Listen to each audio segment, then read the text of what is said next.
Solamente ustedes ya han visto este tema en medicina interna.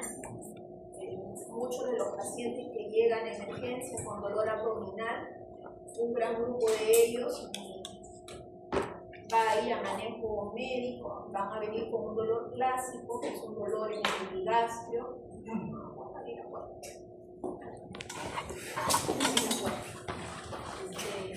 Dolor en epigastrio que se va en banda hacia atrás, hacia el cinturón, le llaman a veces, hacia la región lumbar, y que está asociado puede estar asociado a náuseas, a vómitos. Este dolor va a ir incrementándose cada vez más. En general decimos que es un proceso inflamatorio de la glándula pancreática que puede dañar solamente a la glándula o los tejidos vecinos alrededor o incluso órganos a distancia. La mayoría de ellos va a terminar en un cuadro leve de dolor abdominal, puede haber movilización de las enzimas pancreáticas y luego se va a autolimitar. Sin embargo, un tercio de estos casos van a ir a la necrosis pancreática y esta necrosis pancreática podría llevar a un cuadro de síndrome de respuesta inflamatoria sistémica y convertirse en un cuadro grave. Generalmente está en el tercio de pacientes y un 5 a 10% va a tener una pancreatitis aguda crítica. Entonces, la gran mayoría se va a autolimitar. ¿Y por qué se va a ocurrir ello? Porque hay un cuadro de una inflamación a nivel de la glándula acinar de los acinos pancreáticos, y esto va a generar un aumento de la presión intracanalicular de los conductos pancreáticos. Entonces va a haber una activación del tripsinógeno previo a que vaya a la luz intestinal, y esto va a generar un cuadro inflamatorio de la glándula periglandular y en órganos humanos. Para el diagnóstico, nosotros necesitamos el cuadro clínico del dolor abdominal que ya les he comentado. Desde el punto de vista laboratorial, vamos a necesitar un aumento de las enzimas pancreáticas, que puede ser la amilasa o la lipasa, por más de 3 veces su valor normal. Y esto va a tener una sensibilidad cercana mayor al 90%. Esto asociado a una imagen. ¿Qué imagen? Pudiera ser cualquiera de ellas, pudiera ser una ecografía en la cual ustedes pueden observar aumento de tamaño, aumento del tejido inflamatorio en la glándula pancreática, o puede ser mejor una tomografía donde van a ver también lo mismo, un edema y aumento de tamaño de la glándula con inflamación o líquido peripancreático. Y mejor aún si lo pueden ver a través de una resonancia de abdomen. Sin embargo, si les preguntan cuál es el mejor estudio, o sea, cuál es la mejor indicación, las guías dicen que con una ecografía basta para hacer el diagnóstico. Entonces tenemos la clínica, el laboratorio y la imagen. Y la imagen puede ser una ecografía.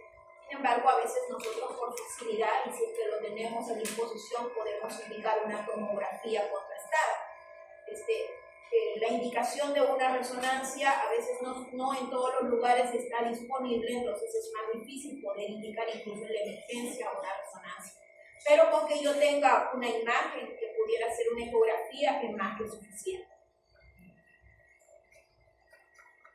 En cuanto a las causas, de lejos la primera causa de pancreatitis aguda es el aumento biliar. Estamos alrededor del 40% en la etiología biliar. Y en segundo lugar tenemos la causa alcohólica, la pancreatitis alcohólica. Entonces, entre la causa biliar y la causa alcohólica ya tienen casi el 70% de las causas de pancreatitis aguda. Menos frecuentes las hipertrigliceridemias, causas metabólicas, causas más raras, tóxicas son mucho menos frecuentes. Entonces, ustedes tienen una pancreatitis y dicen biliar, ya tienen el 40%, en segundo lugar alcohólica, ahí ya el 70% casi es todo lo que van a ver en la emergencia. evolución del cuadro de pancreatitis aguda hay que marcar tiempos, y en tiempos podemos decir aproximadamente 4 semanas. Entonces hay en la primera fase, en las primeras 4 semanas, en la fase temprana, vamos a tener que se va a desarrollar una pancreatitis aguda edematosa intersticial con un aumento del tamaño de la glándula, y puede también desarrollar la necrosis pancreática o peripancreática. Ahora, la pancreatitis intersticial pudiera ser simplemente desarrollar una colección líquida peripancreática aguda, y esta puede ir a la resolución. Entonces allí estamos que el gran porcentaje de pancreatitis aguda van a ir a esta primera fase, en las primeras 4 semanas, a una colección peripancreática que sola se va a resolver. Aquellas que no se van a resolver van a pasar las 4 semanas y van a desarrollar una pseudocápsula, y entonces estamos hablando de una colección líquida con una pseudocápsula pasada las 4 semanas, es un pseudoquiste pancreático. Igual, si es una pancreatitis aguda necrotizante, esta puede ser simplemente una colección, o pasada las 4 semanas decimos lo que es, por el término en inglés el WOM, o es una necrosis amurallada, un tejido pancreático que está necrosado, pero a la vez que tiene una cápsula gruesa, es el llamado WOM, necrosis encapsulada, que también esto es pasar las 4 semanas. Entonces, para hablar de pseudoquiste pancreático y para hablar de la necrosis tipo WOM, tenemos que hablar de una pancreatitis tardía, pasada las 4 semanas.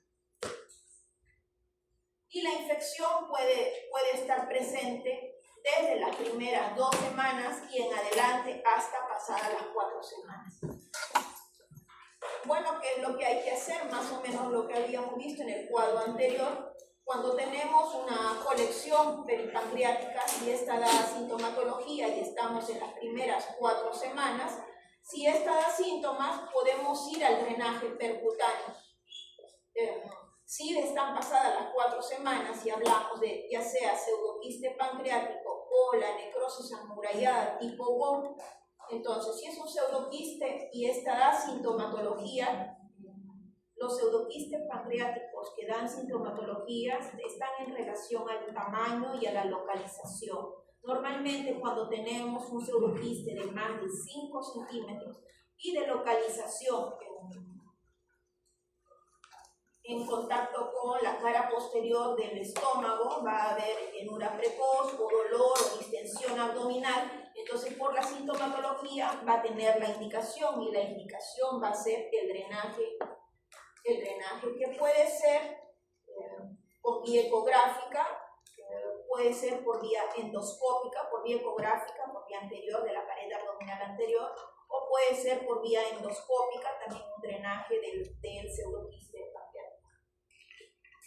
En el tipo WOM actualmente se propugna el manejo de la necrosis amurallada en pasos. Primero drenajes, luego se puede ir a las laparoscópicas, las mínimamente invasivas, o incluso la videoasistida retroperitoneal, que ya vamos a ver. Entonces, en general, un manejo de la necrosis amurallada debe hacerse por pasos. Primero, lo menos invasivo es el drenaje percutáneo, y posteriormente se va avanzando hacia la laparoscópica o los drenajes percutáneos tipo VAR o retroperitoneal videoasistido. Un ejemplo, ustedes van a terminar su profesión, van a terminar como médico general, y ahí cada uno de ustedes va a escoger una especialidad. No todos van a ser radiólogos, sin embargo, sí como médicos generales tienen la obligación de tener una idea general de lo que son las tomografías, de leer la tomografía. Tenemos ahí, ustedes ven esa imagen y dicen, es una tomografía en el corte axial contrastada. Y en esa tomografía corte axial contrastada, observo a nivel, vean acá la arteria esplénica. Por encima de la arteria esplénica vemos que la glándula pancreática está aumentada de tamaño, decimos una pancreatitis edematosa intersticial. Donde están las flechas también observamos lo mismo y un poco de colección hacia la cola del páncreas. Pueden ver a nivel de los riñones, todas esas cosas simples, más groseras, es lo que tienen que ver. Claro, la cosa mínima, obviamente, si no les voy a decir, lean un pseudoneurisma de arteria hepática, pero el aumento de la glándula pancreática, la presencia de necrosis, la presencia de líquido, es lo que ustedes tienen que aprender a ver. Y luego se avanza a la pancreatitis necrotizante, donde se ve en la zona donde debería estar la glándula pancreática. ¿Qué vemos? Acá primero vemos el hígado, que vemos que no es cirrótico. ¿Por qué no es cirrótico? Porque tiene el borde afilado. Cuando ustedes ven el hígado afilado, entonces es un hígado normal. El efecto no es diatóxico, no cirrótico. Vemos la zona de la vesícula biliar y un poquito más al mismo nivel vemos la glándula pancreática heterogénea, con tejido necrótico. Además vemos un poco de aire. Cuando vemos en la necrosis aire, decimos que esta necrosis está infectada. Vemos también aquí hacia la cola del páncreas, tejido heterogéneo, edematoso, aumentado el tamaño, decimos pancreatitis necrotizante.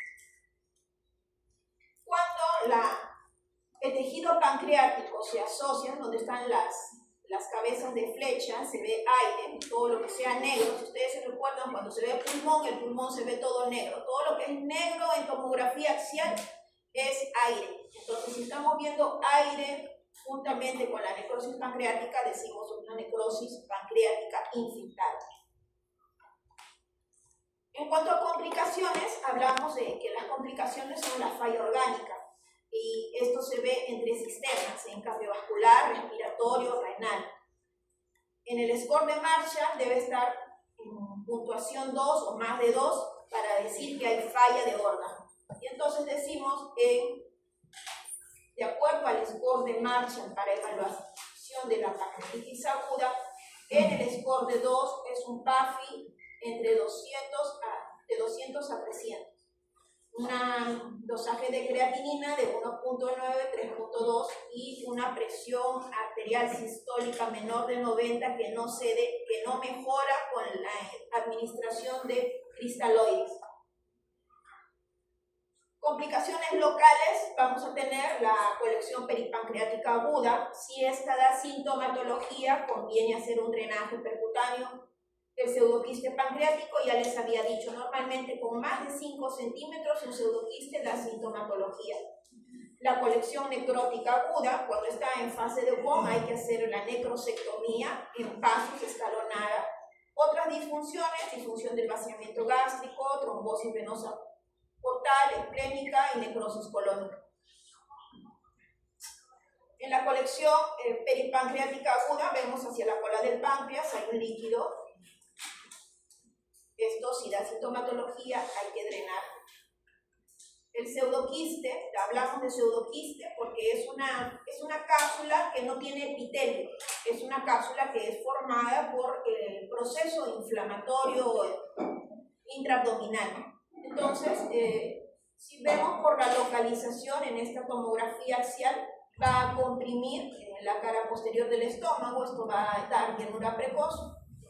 No tenemos acá la medición de la regla, pero aproximadamente esto tiene más de 7-8 centímetros. Entonces conviene un drenaje. Los drenajes más recomendados son los menos invasivos, en este caso una endoscopía para drenaje percutáneo, de drenaje endoscópico del pseudoquiste vaginal. Para las colecciones necróticas agudas, esto mientras no se infecte, pueden ser manejadas médicamente, pero cuando ya observamos gas, aire dentro de la necrosis, bueno, hay que drenar. El WON es un tejido necrótico heterogéneo que además tiene una cápsula. También es una cápsula sin epitelio. Y en los grados de la pancreatitis aguda, de acuerdo a las clasificaciones actuales, bueno, no son tan actuales, pero es la clasificación de Atlanta y Atlanta modificada hace la graduación de la pancreatitis aguda en leve, moderada y severa. Leve, aquella en que no hay falla orgánica, que no hay complicaciones locales o sistémicas. Moderada es aquella donde puede haber complicaciones locales o sistémicas, pero sin falla orgánica. Y aquella, la severa, es donde hay falla orgánica, que puede ser única o múltiple, de acuerdo a al score que les mostré de Marshall, más de 2, hablamos de pancreatitis aguda severa. Y en cuanto a la evolución, decimos cómo ingresa el paciente con el cuadro clínico de pancreatitis aguda, la mayoría de ellos van a ser una pancreatitis intersticial. La falla orgánica y las colecciones líquidas, la mortalidad va a ser bastante baja, menos del 2%, y la mayoría de ellos va a ir a resolución, sin mayor drenaje. Sin embargo, hay un tercio, algunos dicen, bueno, 20%, pero acá en nuestra latitud, que tenemos mayor incidencia de litiasis biliar, estas pueden llegar a ser más importantes, hasta 30%, va a desarrollar necrosis. Y la necrosis puede hacer una falla orgánica transitoria con una mortalidad menos del 5%, o puede hacer una falla orgánica persistente, una pancreatitis aguda severa que tiene una alta mortalidad, y aquí puede desarrollar un tejido tipo necrosis encapsulada tipo CON, que va a requerir algún tipo de manejo percutáneo o mínimamente invasivo. En estas necrosis, si la necrosis está estéril, no hay gas en esta necrosis, podría ir a tratamiento conservador y esto va a ceder, pero si la necrosis se infecta, entonces va a requerir algún manejo escalonado. En la primera fase, drenaje percutáneo, con lo que se llaman drenes percutáneos multipropósitos, llamados drenes pigtail. Deben haber observado en algunos hospitales un dren que en el final del dren tiene como una colita de chancho que va a entrar, normalmente son de 10 o de 12 French, y si no mejora con ello va a ir a la necrosectomía, que puede ser abierta, cada vez ya se hace menos, por vía laparoscópica abdominal, por vía endoscópica a través del estómago, o por un drenaje retroperitoneal video asistido o endoscópica transluminal. Entonces decimos, la fase temprana, tenemos que las complicaciones en la fase temprana, tenemos la colección pancreática fluida en menos de 4 semanas, que puede ir también a la colección necrótica en menos de 4 semanas. Estos todavía pueden ir a manejo solamente conservador, pero en aquellas que son tardías, más de 4 semanas, tenemos las complicaciones que son el pseudoquiste pancreático y la necrosis amurallada o necrosis tipo CON. Un trabajo de hace mucho tiempo, pero es importante saber cuándo es que se infecta la pancreatitis aguda. Se dice que el inicio de la infección, más de 53% de los pacientes se van a infectar pasada hacia la segunda semana. Hacia la segunda semana es que se va a provocar la infección, ya sea de la colección líquida o de la necrosis pancreática.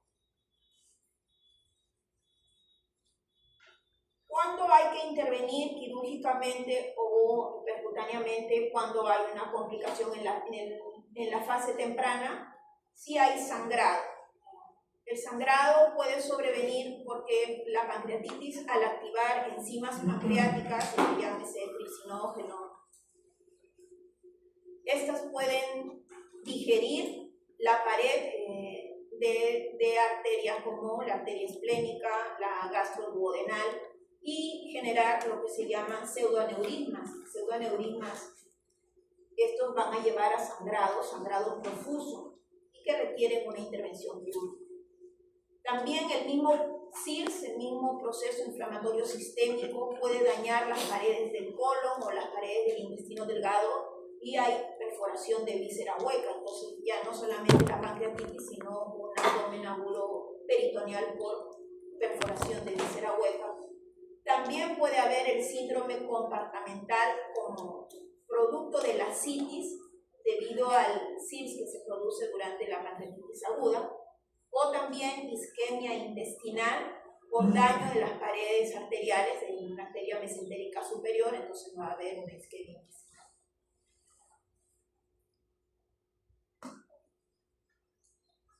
Si nosotros estamos en emergencia, viene el paciente, le tomamos una tomografía y observamos que el páncreas está prácticamente edematoso, necrótico, hay tejido necrótico y veo gas, entonces veo esta imagen y digo, pancreatitis aguda es una pancreatitis necrotizante infectada.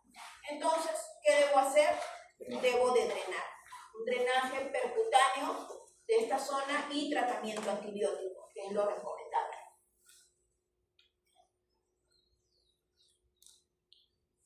En la fase tardía, cuando está infectada, hay que hacer un drenaje igual y tratamiento antibiótico. O cuando hay sepsis persistente, o cuando hay clínica, dolor abdominal, náuseas y vómitos, así no está infectada, si hay clínica, hay que drenar esa necrosis. Se dice que el concepto es cuanto más alejemos la necrosectomía, menos morbilidad para el paciente. Siempre y cuando hay que sopesar que el paciente no tenga una complicación aguda. Si el paciente hace peritonitis, hace hemoperitoneo postsangrado o el paciente hace isquemia mesentérica, obviamente va a requerir una intervención. Pero mientras no tenga esas complicaciones, yo puedo esperar el realizar la necrosectomía. Y se conoce que cuanto más se aleje la necrosectomía, menor va a ser el porcentaje de morbilidad para el paciente. ¿Cuáles son las metas de realizar una necrosectomía? El control de la infección, evacuar el tejido desvitalizado en la necrosis pancreática y preservar el tejido pancreático que está vital. Los abordajes quirúrgicos, ahora en la actualidad cada vez menos se realizan los abordajes convencionales a cirugía abierta tipo laparotomía. Sin embargo, en aquellos lugares donde no hay disponibilidad de poder realizar una laparoscopía o un enfoque video asistido, está indicado hacer una necrosectomía convencional, la cirugía abierta convencional, y esta puede hacerse con lavados continuos, como anteriormente están descritos, lavados y drenajes, relaparotomías planificadas en varias oportunidades, empaquetamientos abiertos o empaquetamientos cerrados. Ahí observamos una cirugía abierta, una laparotomía y la presencia de la necrosis pancreática, cómo es que se obtiene la pieza operatoria, es el páncreas que está completamente necrosado. Y los artículos muy antiguos en los cuales se hacían laparotomías y se colocaban drenajes, un dren para irrigación y otro dren para aspiración. Algunos drenajes eran cerrados, la herida también era cerrada y se planificaban las laparotomías. Son artículos muy antiguos que aún ahora están vigentes cuando no se tiene la mínimamente invasiva. Mediante la laparotomía se extraía el tejido pancreático necrosado, infectado. Sin embargo, la cirugía convencional está asociada a una alta morbilidad, y la morbilidad está dada por las fístulas, la fístula pancreática, la fístula entérica, las hernias incisionales o llamadas cementraciones, y también tiene una mortalidad cercana hasta el 40%. Entonces decimos una primera fase donde va a primar el síndrome de respuesta inflamatoria sistémica gracias a una respuesta proinflamatoria, el factor de necrosis tumoral, la interleuquina 6, la interleuquina 1, la interleuquina 2, y la fase tardía, más bien al revés, la respuesta antiinflamatoria del organismo por la interleuquina 4 y la interleuquina 10. Y ahí vemos cómo cambia con una intervención, una necrosectomía, a través de una laparotomía, en azul, una cirugía convencional, la interleuquina 6 va a aumentar, mientras que si se hace una intervención transgástrica, este aumento de la interleuquina 6 no va a aumentar, hasta disminuye. Los abordajes mínimamente invasivos, están dentro de ellos, tenemos múltiples abordajes como son el dren percutáneo, ya les dije, un dren percutáneo son los multipropósitos tipo llamados pigtail, se colocan con guía ecográfica o con guía tomográfica. La endoscopía, con un endoscopio también se puede drenar la necrosis pancreática, o por vía laparoscópico, también por vía abdominal laparoscópica. Y esta puede hacerse con lavado continuo, transgástrico o mano asistida. La cirugía laparoscópica es totalmente laparoscópica, o también la cirugía laparoscópica mano asistida, que se coloca un gel port en el abdomen y puede ingresarse con una mano para hacer la debridación del tejido necrótico. O la cirugía puerto único, un gel port, y a través de ese único puerto entran los trocas. El drenaje retroperitoneal, lo más frecuente es la debridación retroperitoneal videoasistida, o también combinado, alguno de estos pasos combinado, primero percutáneo y después puede ser un VAR o puede ser un FALS. Ahí observan por vía, esto es un VAR, por vía lumbar, están ingresando los trócares. Entra la cámara, y en una cámara es como se observa la visión a través de la cámara por vía retroperitoneal, y por el otro trócar se extrae el tejido necrótico. Luego finalmente una pequeña incisión de unos 5 centímetros, uno para colocar el dren. Los drenajes percutáneos, ahí está el drenaje que le decía, un drenaje multipropósito tipo pigtail, con guía ecográfica se puede lograr observar tanto por vía abdominal o por vía lumbar, se puede ingresar para hacer el drenaje de la necrosectomía. Los French están al final de la parte que sale hacia la piel. Tenemos el piel con dos French, se puede usar de 12 French, la piel más anchos. Ustedes ya lo van a ver en los hospitales. Hay muchos pacientes tienen drenajes percutáneos no solamente para la necrosectomía. Esta cola de chancho en el interior tiene un hilo, una sutura negra que sale por todo el dren y está fijada alrededor de esta tapita. Para poder sacar este dren hay que abrir la tapita, cortar el hilo para que pueda desenganchar esta cola de chancho y poder retirar el dren. Los abordajes de drenaje percutáneo pueden hacerse translumbar, como R3, como está aquí en la tomografía, se observa cómo está el drenaje por vía lumbar, o por vía anterior, como se ve en esta otra tomografía, por vía anterior, por vía epigástrica, como está el R4, aquí en la línea R4 se puede drenar, por vía abdominal o por vía translumbar. Son trabajos que muestran la facilidad como un radiólogo puede colocar el drenaje percutáneo. Encuentran por vía abdominal o también por vía lumbar. Es factible y es posible, más del 95% puede ser drenada la colección líquida o la necrosis pancreática. Los porcentajes de éxito de drenajes percutáneos son bastante altos, y además se puede recolocar otro drenaje, se puede ampliar a un drenaje de mayor diámetro, o se puede asociar en la terapia combinada a una cirugía mínimamente invasiva. El VAR, el abordaje retroperitoneal, se hace a nivel lumbar. Observan cómo ingresa a la transcavidad de los epiplones, ahí vemos el drenaje, y por ese mismo lugar se extrae o se debrida el tejido necrótico pancreático. Es una buena opción, no se ingresa a la cavidad abdominal, sino que simplemente por vía lumbar se accede al retroperitoneal. Es bastante seguro y efectivo esta técnica de Barr. Entonces, se puede hacer en una oportunidad y se debrida todo, o se puede volver a hacer en varias oportunidades para sacar el tejido necrótico por fases, ¿no? Lo que se llama también el abordaje combinado por partes. En las primeras 72 horas, percutáneo, como les mostré, con el dren Pigtail multipropósito, o transgástrico por vía endoscópica. Se puede recolocar los drenes a un dren de mayor diámetro, y finalmente se puede realizar una cirugía retroperitoneal videoasistida.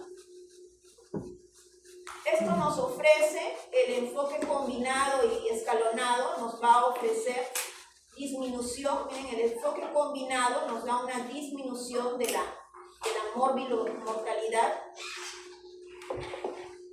y nos observan menos hernia incisional, menos complicaciones como diabetes o en la necesidad de que el paciente después necesite enzimas pancreáticas posteriores.